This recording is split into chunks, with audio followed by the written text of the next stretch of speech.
नमस्कार। 23 सितंबर से लेकर के 29 सितंबर तक के टैरो राशिफल के साथ मैं एक बार फिर से उपस्थित हूँ। आइए देखते हैं 12 राशियों के राशिफल को डेट ऑफ बर्थ के हिसाब से। तो सबसे पहले देखें मेष राशि वालों के राशिफल को कि मेष राशि के जो लोग हैं उनके लिए किस तरह की परिस्थितियां रहने वाली हैं इस सप्ताह। तो मेष राशि वालों की पारिवारिक स्थिति के कार्ड को देखते हैं। 7 ऑफ वैंड्स का ये कार्ड ये दर्शाता है कि मेष राशि वालों की पारिवारिक स्थिति बहुत ही बेहतरीन रहेगी। जो भी छोटी मोटी पारिवारिक समस्याएं आएंगी उन पारिवारिक समस्याओं के समाधान में आप पूरी तरह से सक्षम हैं और इन समस्याओं का समाधान आप पूरी तरह से कर सकते हैं। इसके बाद क्वीन ऑफ वैंड्स का ये कार्ड है। आपके स्वास्थ्य की दृष्टि से स्वास्थ्य आपका बेहतरीन रहेगा। स्वास्थ्य संबंधी कहीं कोई परेशानी फिलहाल नहीं रहेगी और मैं यही सलाह दूंगी कि स्वास्थ्य का फिर भी ध्यान रखें, स्वास्थ्य के प्रति सचेत अवश्य रहें। इसके बाद नौकरी या व्यवसाय से संबंधित ये कार्ड है, ये है 8 ऑफ कॉइन्स का। 8 ऑफ कॉइन्स का ये कार्ड ये दर्शाता है कि नौकरी या व्यवसाय के क्षेत्र में आप बहुत अधिक परिश्रम कर रहे हैं और ये परिश्रम आपको आने वाले दिनों में सफलता अवश्य दिलाएगा। तो मेहनत और ईमानदारी से आप इसमें लगे रहें और आने वाले दिनों में ये सफलता आपको पूरी तरह से अवश्य मिलेगी। इसके बाद एस ऑफ वैंड्स का ये कार्ड है। ये कार्ड आपकी आर्थिक स्थिति के लिए, आर्थिक स्थिति का ये कार्ड ये दर्शाता है कि धन लाभ की पूरी संभावना बन रही है, रास्ते खुल रहे हैं। यानी कि नौकरी या व्यवसाय के क्षेत्र में जो आपने परिश्रम किया है वो परिश्रम धीरे धीरे रंग ले आएगा और इस सप्ताह से धन लाभ प्रारंभ हो जाएगा। कम ही सही लेकिन धन लाभ की स्थिति पूरी तरह से इस सप्ताह से शुरू हो जाएगी। तो ये राशिफल मैंने बताया मेष राशि वालों के लिए इस सप्ताह के लिए। अब चलते हैं वृष राशि की तरफ, देखते हैं कि वृष राशि के जो लोग हैं उनके लिए किस तरह की परिस्थितियां बन रही हैं इस सप्ताह, किस तरह का वातावरण इस सप्ताह उनको मिलने वाला है। तो आइए देखते हैं वृष राशि वालों के लिए उनकी पारिवारिक स्थिति के कार्ड को। पारिवारिक स्थिति का ये कार्ड है, ये भी है 7 ऑफ वैंड्स का।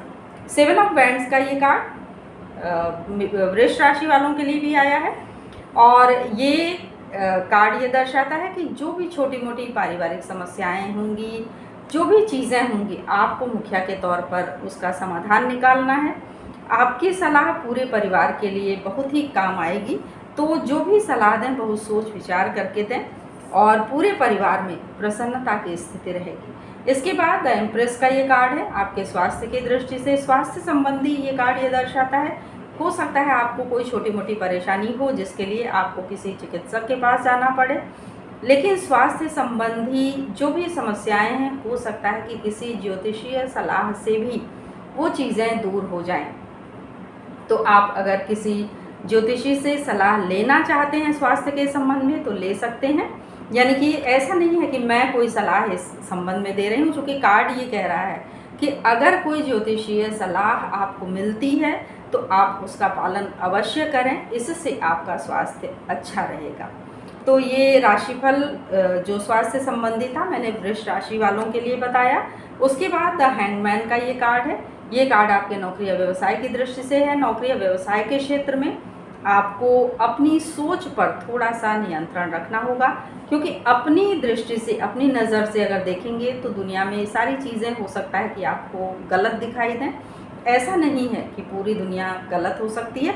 तो अपने विचारों को दूसरों पर व्यक्त करने से पहले थोड़ा सा दूसरों के विचारों पर भी ध्यान रखें। दूसरों की सलाह को भी मान करके चलेंगे तो बेहतर होगा और नौकरी या व्यवसाय के क्षेत्र में आपको सफलता अवश्य मिलेगी। इसके बाद द एम्परर का ये कार्ड है। ये कार्ड आपकी आर्थिक स्थिति के लिए, आर्थिक स्थिति आपकी बेहतरीन है। हो सकता है घर परिवार या नौकरी व्यवसाय के क्षेत्र में कोई बड़े बुजुर्ग हों, उनकी सलाह को मानिए। हो सकता है कि कोई पैतृक संपत्ति हो जो आपको मिलनी हो, तो इसकी शुरुआत इस सप्ताह से अवश्य हो जाएगी।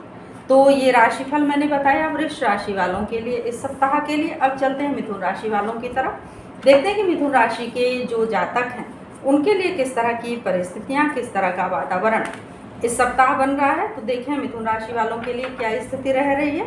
तो मिथुन राशि वालों के लिए सबसे पहले पारिवारिक स्थिति के कार्ड को देखते हैं। ये कार्ड है 10 ऑफ कॉइन्स का। 10 ऑफ कॉइन्स का ये कार्ड ये दर्शाता है कि मिथुन राशि वालों का पारिवारिक जीवन बहुत ही बेहतरीन होगा। किसी बच्चे के जन्मोत्सव की भी हो सकता है कि स्थिति बने, यानी कि किसी का जन्मदिन मनाया जा सकता है, किसी छोटे बच्चे का हो सकता है, किसी छोटे बच्चे के आने की संभावना बन रही हो, तो ये सारी स्थितियाँ परिवार में खुशियाँ ले आती हैं, तो परिवार में बेहद प्रसन्नता की स्थिति होगी। इसके बाद 6 ऑफ बैंड्स का ये कार्ड है।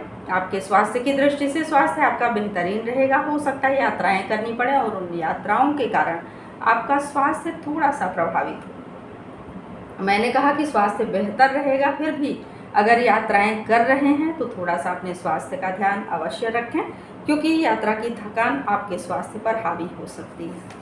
उसके बाद नौकरी या व्यवसाय से संबंधित ये कार्ड है एस ऑफ बैंड्स का। एस ऑफ बैंड्स का ये कार्ड ये दर्शाता है कि नौकरी या व्यवसाय के क्षेत्र में अगर आप कुछ नई शुरुआत करना चाहते हैं, कर लीजिए, बहुत बेहतरीन समय है ये। और पितृपक्ष समाप्त होते ही नवरात्रि में आप जो भी नए कार्य प्रारंभ करना चाहते हैं कर सकते हैं। ये स्थिति आपके लिए बेहतरीन बन रही है। हालांकि ये सप्ताह अभी पितृपक्ष का रहेगा, तो व्यवसाय में अगर कुछ शुरुआत करनी है तो अगले सप्ताह करेंगे, लेकिन इस सप्ताह उस नाम पर विचार कर सकते हैं। उसके बाद एस ऑफ स्पोर्ट्स का ये कार्ड है। ये कार्ड आपकी आर्थिक स्थिति के लिए, आर्थिक स्थिति आपकी बेहतरीन रहेगी। जैसा कि नौकरी या व्यवसाय के क्षेत्र में मैंने कहा कि नई शुरुआत का योग बन रहा है, तो आर्थिक स्थिति के क्षेत्र में भी नई शुरुआत, यानी कि नई नौकरी, नया व्यवसाय शुरू करेंगे तो आर्थिक स्थिति में मजबूती का प्रारंभ फिलहाल दिखाई दे रहा है। तो ये राशिफल मैंने बताया मिथुन राशि वालों के लिए इस सप्ताह के लिए।